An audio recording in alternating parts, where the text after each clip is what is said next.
যদি আপনি সাজদায় গিয়ে আল্লাহর কাছে দোয়া করতে চান তাহলে এটা শুনেন, আপনি নামাজের মধ্যে সেজদায় গিয়ে দোয়া করতে পারবেন না যদি আপনি আরবি না জানেন। যদি আপনি আরবি জানেন তাহলে সেজদায় গিয়ে, রুকুতে গিয়ে, তারপরে বৈঠকে বসে আত্তাহিয়াতু তাশাহুদ পড়ার পর এই টাইমগুলোতে আপনি আপনার দোয়াগুলো পড়তে পারবেন।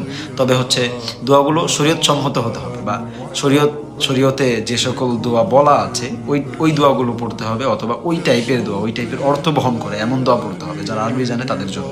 নিজের মানুষরা যেভাবে আরবিতে কথা বলে ওই টাইপের না, শরীয়তে বর্ণিত অথবা ওই অর্থের দোয়া পড়তে হবে যারা আরবি জানে তাদের জন্য। আর আমরা যারা টুটাফাটা আরবি জানি বা আরবি একেবারে জানিই না, তাদের জন্য হচ্ছে, যেহেতু নামাজের মধ্যে অপশনটা আমাদের জন্য নাই, তো নামাজের বাইরে দুই ধরনের সাজদা হয়। সাজদায় শুকর, ওটা বলে সাজদাতুশ শুকর, আর একটা আছে সেটা হচ্ছে সাজদায়ে তেলাওয়াত। অর্থাৎ কোরআন শরীফে কিছু স্থান এমন আছে যে স্থানগুলো তেলাওয়াত করলে সাজদা দেওয়া ওয়াজিব হয়, তো এই এক ধরনের সাজদা। আর একটা সাজদা হচ্ছে সাজদায়ে শুকর, অর্থাৎ কোনো বিষয়ে আল্লাহ তাআলার কৃতজ্ঞতা জ্ঞাপনার্থে, যে আমি আল্লাহর প্রতি কৃতজ্ঞ এই জন্য আল্লাহকে সাজদা করেছি, এটা হচ্ছে সাজদায়ে শুকর।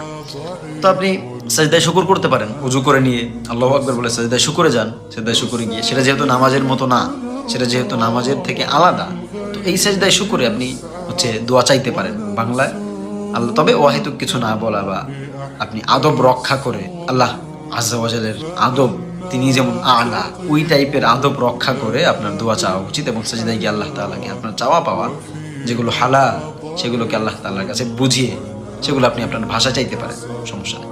তবে বিষয়টা হচ্ছে, মূল পয়েন্ট হচ্ছে নামাজের ভেতরে না চাওয়া।